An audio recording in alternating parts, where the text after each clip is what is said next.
नमस्कार। कहानी संकलन की इस कड़ी में हमारी अगली कहानी है मैंने झूठ बोला था और इसके लेखक हैं विष्णु प्रभाकर। तो चलिए शुरू करते हैं कहानी मैंने झूठ बोला था। राम के पिता बहुत बड़े पंडित थे। वे अधिक दिनों तक जीवित नहीं रह सके। उनके मरने के बाद राम की माँ अपने भाई के पास आकर रहने लगी, जो एकदम अनपढ़ थे। ऐसे ही पूजा पाठ का ढोंग करके जीविका चलाते थे। वे झूठ बोलने से भी बिल्कुल नहीं हिचकिचाते थे। वे पेशवा के राज्य में रहते थे। पेशवा विद्वानों का बहुत आदर सम्मान करते थे और उन्हें दक्षिणा भी देते थे। वे विद्यार्थियों को भी दक्षिणा दिया करते थे। वे चाहते थे कि उनके राज्य में शिक्षा का प्रचार हो। एक दिन पेशवा के कहने पर बहुत से विद्वान पंडित और विद्यार्थी दक्षिणा लेने महल में पहुंचे। बड़े आदर से सूबेदार ने उन्हें बिठाया। उन्हीं में राम और उसके मामा भी शामिल थे, लेकिन वे न तो पढ़ सकते थे न लिख सकते थे। राम बार बार धीरे धीरे मामा से कहता, मामा जी मैं तो घर जा रहा हूं।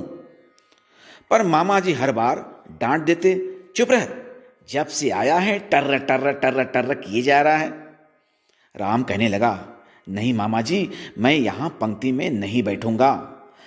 मैं कहाँ पढ़ना लिखना जानता हूँ। मैं झूठ नहीं बोलूंगा मामा, मैं झूठ नहीं बोलूंगा।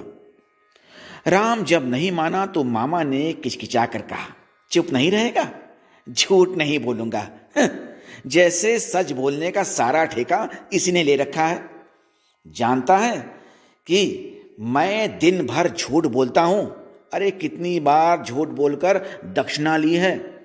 तू भी तो बार बार झूठ बोलता है, नहीं बोलता? अरे सब इसी तरह कहते हैं। और ये जो यहाँ पर इस दरबार में आए हैं ना दक्षिणा लेने के लिए और यहाँ खड़े हैं, ये सब क्या पढ़े लिखे हैं? नहीं। राम ने कहना चाहा, पर मामा, लेकिन मामा ने उसे बोलने ही नहीं दिया।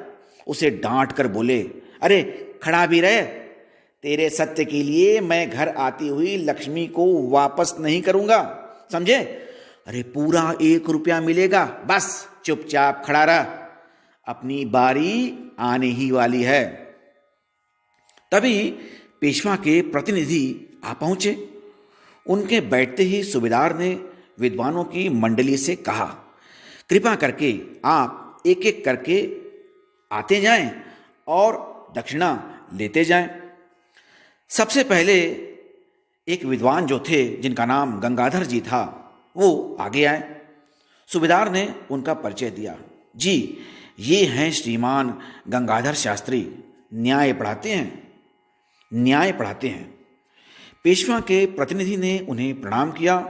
दक्षिणा देते हुए बोले, कृपा कर यह छोटी सी भेंट ग्रहण कीजिए और खूब पढ़ाइए। शास्त्री जी ने दक्षिणा लेकर पेशवा की जय जयकार की और उनकी कल्याण कामना करते हुए चले गए। फिर दूसरे आए, उसके बाद तीसरे आए। चौथे नंबर पर राम के मामा जी थे। वे जब आगे बढ़े तो सूबेदार ने उन्हें बड़े ध्यान से देखा और कहा, मैं आपको पहचान नहीं रहा, आप कहाँ पढ़ाते हैं? इतना सुनते ही मामा जी अपना रटा रटाया पाठ भूल गए। मैं करने लगे। प्रतिनिधि ने बेचैन होकर पूछा, आपका नाम क्या है?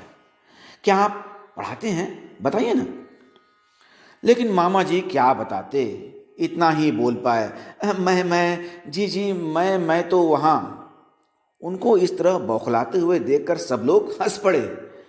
पेशवा के प्रतिनिधि ने कठोर होकर कहा, जान पड़ता है कि आप पढ़े लिखे नहीं हैं। खेद है कि आजकल कुछ लोग इतने गिर गए हैं कि झूठ बोलकर दक्षिणा लेते हैं।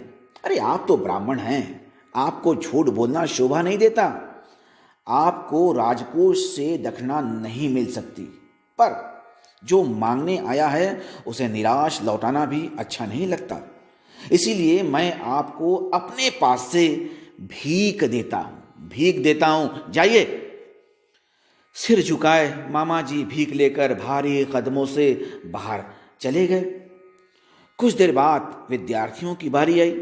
एक एक करके वे आगे बढ़ते, अपना और पाठशाला का नाम बताते और दक्षिणा लेकर प्रणाम करते हुए लौट जाते।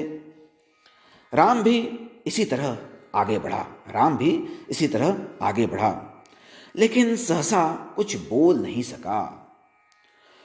वह बड़ा प्यारा सा लगता था। सूबेदार ने पूछा, तुम पढ़ते हो ना बेटा? शाबाश, डरो नहीं। प्रतिनिधि ने भी कहा, कितना प्यारा बच्चा है, यह अवश्य पढ़ता है। क्यों बेटा, पढ़ते हो ना?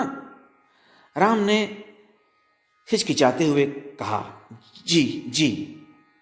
वो आगे कुछ कह पाता, प्रतिनिधि ने उसे दक्षिणा दी और बोला, शाबाश, खूब मन लगाकर पढ़ो बेटा। राम अब भी घबरा रहा था। बच्चे दक्षिणा ले रहे थे, पर वह कुछ सोच रहा था। उसके भीतर से जैसे कोई बोल रहा था, तुमने झूठ बोला है, तुम पढ़ते नहीं हो, तुम दक्षिणा लेने के अधिकारी नहीं, तुम झूठे हो। राम कांप उठा। उसका मन उसको कोस रहा था। आगे बढ़कर कहो, तुम पढ़ते नहीं, तुम पढ़ने नहीं जाते, तुमने झूठ बोला था, लो अपनी दक्षिणा। राम क्या करे? एक तरफ मामा जी थे जो इशारे से बाहर बुला रहे थे, और दूसरी तरफ कोई भीतर से उसे बार बार दक्षिणा लौटाने को कह रहा था। वह कुछ क्षण मौन खड़ा रहा और उसके बाद फिर हिम्मत करके सीधा प्रतिनिधि के पास पहुंचा और बोला, श्रीमान, मैंने झूठ कहा था, मैंने झूठ बोला था, मैं पढ़ने नहीं जाता हूं। लीजिए, अपनी दक्षिणा ले लीजिए, इसे वापस ले लीजिए, मैं इसे नहीं ले सकता। उसके ऐसा कहते ही सब लोग उसकी तरफ देखने लगे।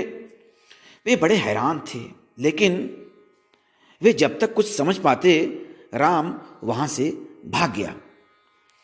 लेकिन उसके ये शब्द वहां बराबर गूंजते रहे, मैं नहीं पढ़ता, मैं दक्षिणा नहीं ले सकता, मैंने झूठ बोला था। मामा ने भी यह सब देखा और सुना। वे और भी गुस्से से लाल पीले हो गए।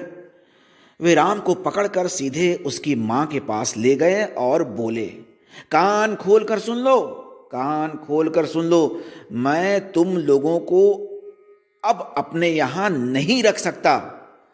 तुम्हारा सपूत सत्य का अवतार है, झूठ नहीं बोलता। अरे मैं कहता हूं, हाँ मैं झूठ बोलता हूं, तभी तो तुम्हारा पेट भरता है, नहीं तो कौन था तुम्हारा?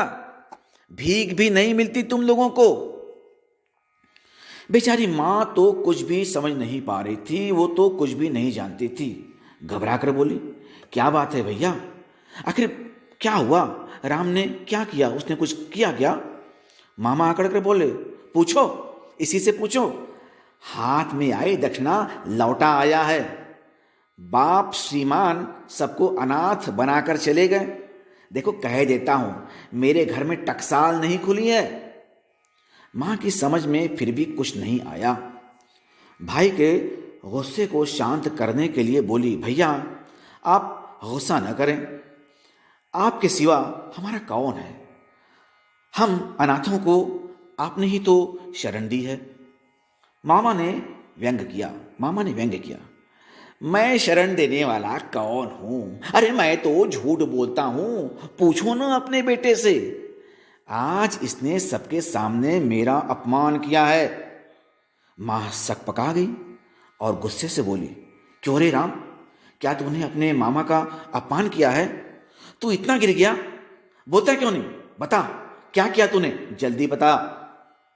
राम को लगा कि माँ अब उसके गाल पर थप्पड़ जड़ने ही वाली है, इसीलिए उसने हिम्मत करके कहा, अभी बताता हूँ माँ, अभी बताता हूँ। उसने एकाएक रुककर मामा जी की ओर देखा, फिर उसके बाद फिर दृढ़ होकर कहा, माँ, बात यह थी कि श्रीमान पेशवा साहब ने उन बालकों के लिए दक्षिणा भेजी थी जो पढ़ते हैं।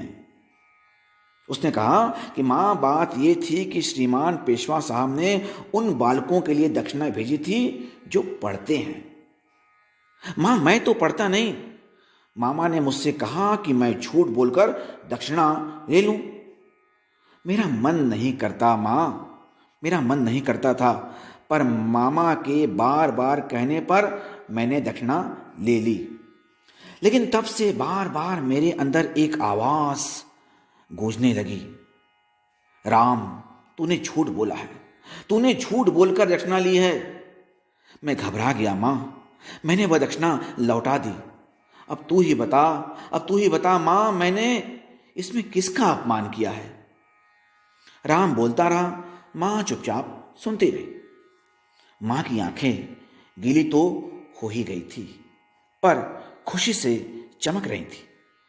राम ने उसे देखकर फिर कहा, माँ, क्या झूठ बोलना बुरा नहीं है? क्या झूठ बोलकर दक्षिणा लेना पाप नहीं है? माँ ने गर्व से कहा, नहीं राम, झूठ बोलकर दक्षिणा लेना अच्छा नहीं है होता बेटा। झूठ बोलकर दक्षिणा लेना अच्छी बात नहीं होती, बहुत बुरी बात होती है ये। मामा जी, जो अब तक चुप थे, एकाएक चिल्ला पड़े, क्या बुरा होता है? घर में लक्ष्मी आना बुरा होता है क्या? बड़ी सत्य की अवतार बनी हो। अरे लक्ष्मी क्या सत्य बोलने से आती है, हैं? अगर मैं सच बोलता रहा तो तुम सबको भूख से तड़प तड़प कर जान देनी पड़ेगी।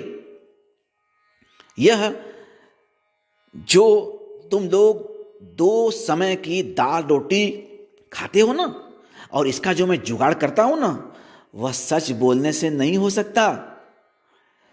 मां ने उत्तर दिया, नहीं हो सकता तो न हो।